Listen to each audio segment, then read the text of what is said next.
Now, for our grand finale, we have a fireside chat about showing care for your employees in a hugely growing business. Our featured speaker is Andy Schneider. She is a senior vice president of people at Alaska Airlines, meaning like the CHRO.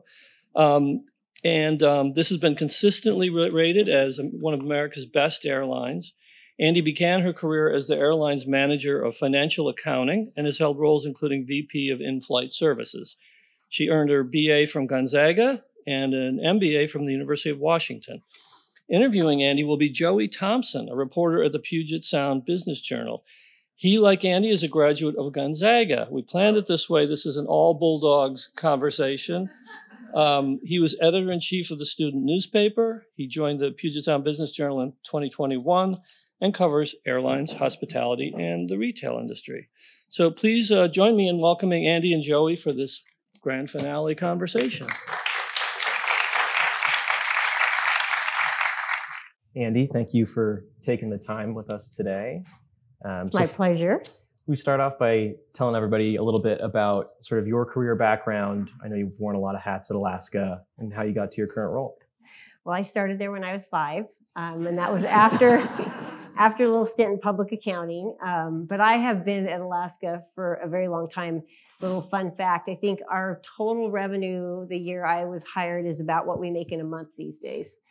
Or half a month probably is actually a little bit more accurate. And I started in accounting, like I said, did a few things. And then I had an opportunity to work in in-flight, which is our flight attendant division. I worked in station operations. I spent time at our regional partner, then back to in-flight, and I am now in charge of human resources. And one of the things we talked about earlier was it's such a key focus for Alaska to empower their employees at the ground level to make informed decisions, when things arise. Can you walk us through what that means for Alaska, why it's important to Alaska, and what does that look like playing out with its employees? Yeah, we found after a series of a really long stretch where we had to make a lot of difficult decisions to outsource some work and some things like that, that our employees were feeling disenfranchised, and frankly, they didn't feel like that there was a lot of trust placed in them. And we felt it was really important that we come up with a tool and some training to let them know and to tell them that we trust their decision making and that we have their back. And so quite a few years ago, we put together an empowerment framework that is really a tool for decision making for them. And it starts with things like starts with safety first. It's always all about safety.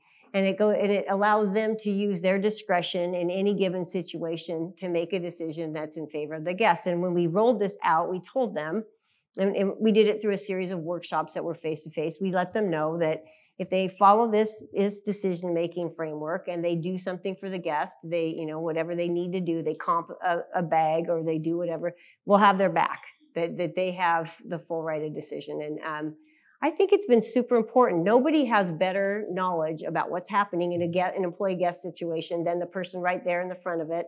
They know how long that person's been there that day. They know what else is happening, if the flight's delayed, how the announcements are going, whatever the situation might be. And we feel like it's been extremely important in terms of really differentiating us and making sure that we can allow the customers to be taken care of right in the moment. And I'm sure the customer appreciates that flexibility as well. Well, I hope so. And, the pandemic had an effect on every industry, but travel had a very unique effect because not only were a lot of your employees working through this public safety emergency, but we saw that sort of revenge travel coming out of the pandemic and the stress it put on your industry. You had a care retreat coming out of COVID to it was like a spa theme with your employees to kind of show them that you were listening and understanding the stress. What was that like? Well, just to take a little step back, while some of us were probably at home watching Schitt's Creek and Tiger King, our employees had to be out there on the front line dealing with people who weren't very nice. They, somehow when people put a mask on, I think that it sort of shielded them from maybe some humanity. I don't know, but I'm so proud of our frontline employees for actually being out there. They took a lot of abuse. It was a scary time. None of us really knew what was supposed to be happening or what was going on with the disease. And yet they showed up every day and they did what they needed to do to get guests where they needed to go through a whole lot of change and transformation. This flight schedule was changing constantly and the rest of it. And so as we were coming out of COVID and, the hiring ramped up quickly, as everybody in this room is probably aware from your own organizations, we felt we really needed to do something for our people to let them know that we have their back. And we bring people together frequently. Like every couple of years, we like to bring our frontline in and talk with them about things for, a day or so. We knew it needed to be different. And in the audience today, there's a gentleman right here in the front row, Elliot, I always say your name, Peshet. And he is responsible for what we call the Care Retreat. And the whole goal behind the Care Retreat was to really let employees know that it was important for them to take care of themselves and to take care of each other before you could even get around to taking care of guests. And the whole thing, we wanted it very experiential. We rented the old Filson building over here. It's totally decked out in brand theme, and it was experiential. There's a quiet area where you can listen to music and sounds. There's a sensory bar. The food was amazing, and it really was meant to be an investment in our people. And I believe employees felt that way. 80% of the people that participated in that said that they felt like Alaska Airlines cared about them. And it was just the right tone and feel coming out of the pandemic. And at that, we took that framework that I mentioned before and we sort of updated it. It's really now in alignment with our values. And we brought care into that. And we talked about how important it is to care for themselves and each other even before you get to caring for guests. And it's been super important. And that had to be a good primer for that revenge travel that came and the stress it put on the airline industry. Because even when the folks took the masks off, I think some of us may have forgotten how to behave in society. Can you walk us through what that stress was like even after the pandemic? Yeah, well, so we just finished the Care Retreats in April of this year. So it's been going. It took us about 9 months. Is that right? About 10 months to get everybody through that. So it was sort of following a lot of the really bad behavior that was happening. And flight attendants will tell you, people dropped the masks, people got a lot nicer right away. But some bad behavior has persisted, and it's just been it allows the flight attendants to again and our agents an opportunity to really think about the situation, make sure that everyone around is safe. If someone's misbehaving in a way that's unsafe for themselves or anybody else, it gives them tools to help them address those things. And I just think it's been really helpful. And one of the other big things we talked about was just the need to continue to scale up with such high demand, continued demand for travel. How is Alaska going about trying to bring in, not only take care of the folks who made it through COVID, but bring in a whole new wave of folks? Yeah. And I know many of the people, since you're all HR professionals, probably had the same experience following COVID. Everybody wanted to ramp back up and get back to normal. And everybody wanted to go someplace because we'd been cooped up for so long. And so we did a tremendous amount of hiring that year following COVID. And that meant a lot of training as well. We found that because there were a number of people who took early outs during the pandemic, the need and the number of new people at any given shift was much greater than it had been in the past. And our old training wasn't as sufficient as it needed to be. So it really required a lot of revamping around training so that when agents showed up at the ticket counter, as an example, they knew what to do. We'd relied a lot on the people with experience to help sort of hold up the training and to help guide the on-the-job experience. So we've done a lot around that. We've had to take a lot at our employee value proposition. Frankly, we never really spent much time talking about that, but that was a really important part of what we've done. And one of the things we're proud of at Alaska is that it's a key differentiator for us is the gift of travel. So we've done a lot to invest in our travel programs. Any employee and their eligible dependents and whoever they choose to be their companion can travel, really pretty much see the world for next to nothing and on a space available basis. And so it's a really big benefit and we don't talk about it enough. So we're trying to do some things around that. Another one of my colleagues here, Jen Keller, her team was responsible for doing the hiring, which was several multiples more than we've ever done before. And I just couldn't have been more proud of the way that team came together. They implemented a system during the pandemic. Thank goodness they did, so that we could meet the numbers and get in as many people as we needed to do the work. We didn't want to be the limiting factor for our airline not being able to grow, and I don't think we were. In projecting ahead, how do you feel about where your workforce is at numbers-wise with the future demand? I think we're in a fairly decent place. You know, the area that is a big concern for airlines is pilots. It's a very well publicized pilot shortage. We implemented, so we had, even before the pandemic, we had some really robust programs to what we call our pilot development program, to go out to people who are in the schools and offer some scholarship to help. One of the things people might not know is if you want to be a commercial pilot, you cannot get loans, student loans for that kind of work. And that's one of the problems. It's very expensive to become a pilot. And when you can't get loans, you're trying to finance it and get your training all at the same time. It's hard.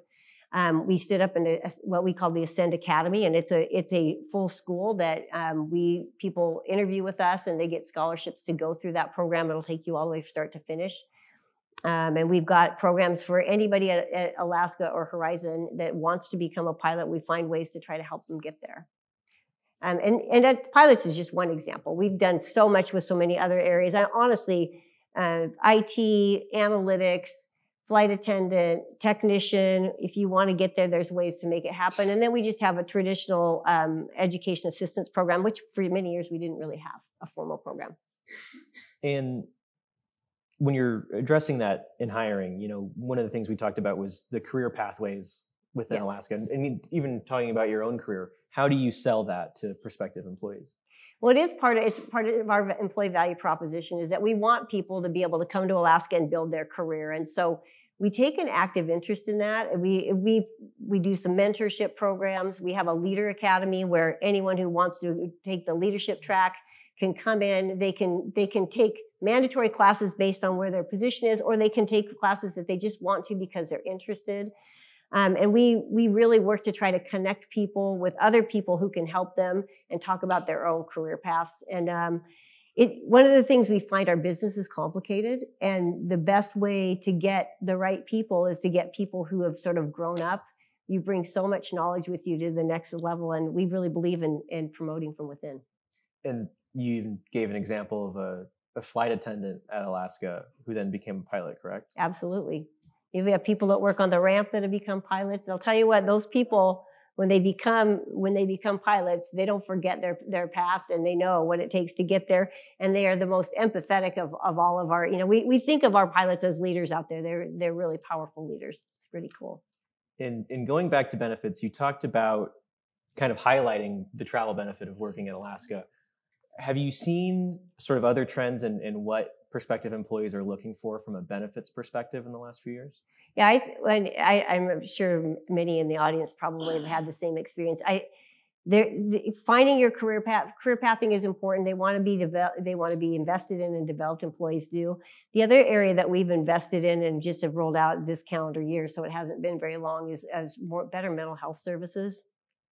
I mean, the stresses today are different than the stresses were before, and whether it be your own personal ones, or people that live with you, or however you call your family, finding good access to services is important. So we've rolled out. We're working with Lyra. The beauty of that for our work group is that we have employees who want to see somebody face to face, and we have employees that are flying across the nation most of their work days, and there are solutions for everybody with that, and it's been so far very, very well received. Early days, but we're really excited about it. And one of the things Alaska in the news was a potential merger with Hawaiian Airlines.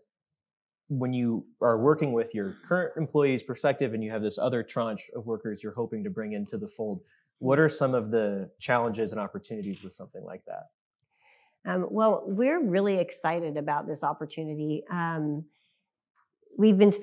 personally been spending quite a bit of time over in Hawaii, and the employees of Hawaiian Airlines are some of the most gracious, kind people that you'd ever want to meet. And we're lucky that there's a lot of sort of similarities between their values and Alaska's values. Obviously, we're really doing a lot to sort of listen and learn, and we want to make sure that we're respectful as we go. But the blending the cultures is super important, and we've got a real opportunity to get that right. We don't know what that's going to look like, but I have no doubt that we've got the right people involved in making sure that that's going to happen, and happen well. We're in the middle right now of really sort of understanding what the future state of a combined organization needs to look like, and going through the process of determining how we build that, and what the steps are between now and when we get to that place. And it's exciting. You know, I don't know if many of you people know, but you know, Alaska has gotten pretty large. We've got 22,000 people, and we fly to 6 countries. Hawaiian, on the other hand, they're smaller, but they're roughly 9,000 employees, or maybe that might be a little of an overstatement. But they are very international. A lot of their travel goes. They go to Japan. They go all over. They go to Australia. They go to New Zealand. They go to a lot. You know, Guam, Fiji, a lot of places that we don't go to. So it's really an exciting opportunity for us to really expand the Alaska network to the benefit of our guests that want to go a lot of other places. And we've seen that network expand quite a bit. You know, are there any learnings from previous deals or things like that you're bringing into this kind of implementation? Oh my gosh, absolutely. I was on a flight coming back from Hawaii the other day, and we had a very senior flight attendant crew, and I was back talking to the crew. The 2 gals had been there 44 years, and the other one had been with Alaska 47 years. And they said, I remember when we flew to Washington, D.C., we really felt like we'd arrived.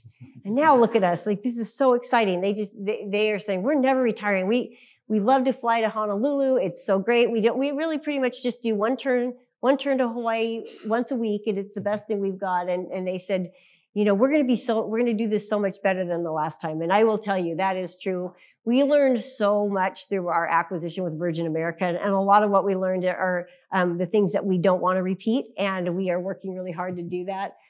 Just even making sure we focus on culture is right, and having a little bit of a playbook about what you're supposed to do and not supposed to do has been helpful already.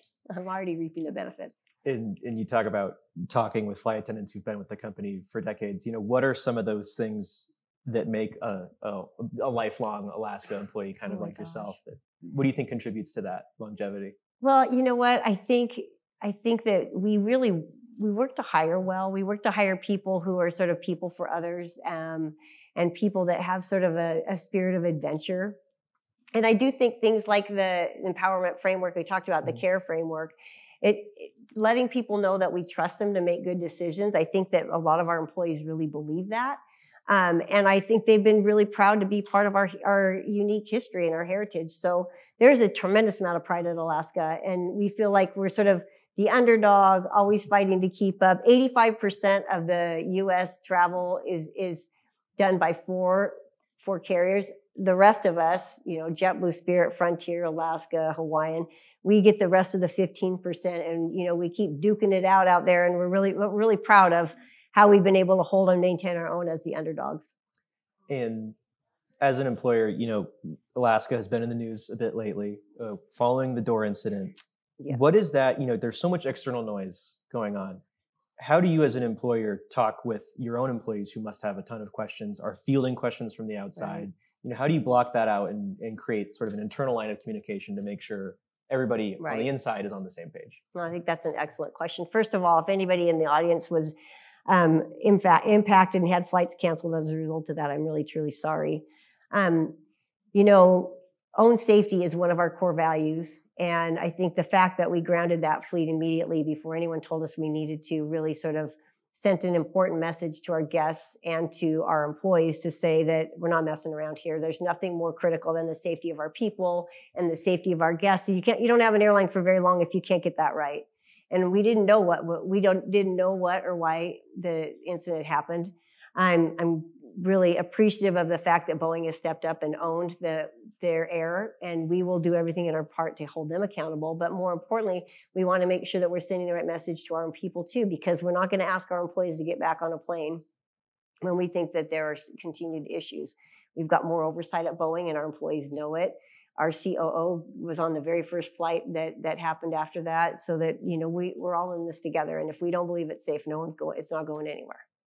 And do you feel like you were able to get your workforce to be, you know, aligned on what the facts of the situation were, and, you know, field those questions and make sure everyone was comfortable? I do think so. I was really proud. Our corporate communications team did such an excellent job, and they've really been focusing a lot on transparency. We made a very big priority to communicate effectively with people right away. Our COO was on video right away talking to people, and I think a lot of people saw him on the news as well. Those situations are hard, but, you know, the worst thing you can do is allow for a vacuum to be created where everybody fills it with their own idea of what the facts are, how it happened. I think we really worked hard to get ahead of it, get on top of it. And kind of to back on a positive note, we talked about all your experiences with Alaska. Have there ever been moments as a customer of flying on Alaska flights where you've experienced employees going above and beyond, or something that made you feel like, wow, I'm so proud to be an Alaska employee because of the way that guests are being treated or anything like that? Well, I mentioned I ran the flight attendant division for quite a while, and I would read the most amazing stories all the time about things that happened. But after you and I were talking earlier, I was thinking about a story where there was a young couple that was flying on a flight, and one of the flight attendants just got talking with them, and they said, "Oh, my dad was in a horrible burn accident in Alaska," and they'd airlifted him down, and they were going to meet the dad and the mom, and they said, "Yeah, we're supposed to be getting married, and but we're gonna have to call off the wedding because we're just super worried. I don't know what's going on with our dad." And those flight attendants not only really befriended this family that had their father in the hospital. When the man came out, they organized this couple's wedding. They called on all their friends and the people that they knew around them to kind of put this amazing ceremony together and make it happen for them. And there are good people everywhere. I truly believe that, but I just do believe Alaska Airlines has some of the very best. And I will make you tell the story because I loved it. There was another situation with an older guest on a flight that was treated with some real grace. Yeah, I mean, this is a very simple example, but it touched my heart. I was flying, and I'd been back in time. I always go back and talk to the crew, and I was sitting there reading my book, and there was an older woman, older than me, an older woman sitting a few rows up, and she looked uncomfortable, and the flight attendant stopped and kneeled down next to her and said, "Well, can I help you?" And she was very resistant at first, but then actually called the flight attendant back, and she needed help getting herself to the lavatory. And they were just so gracious and kind to get her down there and make sure she was stable on her way and respectful in her meeting her needs. And that's the stuff that just warms my heart. Makes me super proud to be part of this organization. Well, I think that covers all the questions I had for you. Is there anything that you want the folks in this room to walk away with on how Alaska is handling its business right now, or how that care framework is coming together? I'm sure it's come across. I'm very proud to be part of this, but we're super excited about what this acquisition is going to bring for us. We will be working very closely with Boeing. We've been proud of our relationship with Boeing, and they've got some house cleaning to do, but don't ever not bet on Alaska. We've been here more than 90 years, and I just would ask you to continue. If you get a chance to book on us and fly us, please do. And I thank you. We thank you for your business. And I will, before I let you go, do you have a favorite destination? Oh my gosh. I was trying to think about that. I love Puerto Vallarta. I love Hawaii. But I probably love Boise the best just because that's where my family is, and I like to get there. Perfect. Well, thank you so much for taking the time and talking with us today. Thank you, Joey. Go Zags, right? Yeah, go Zags.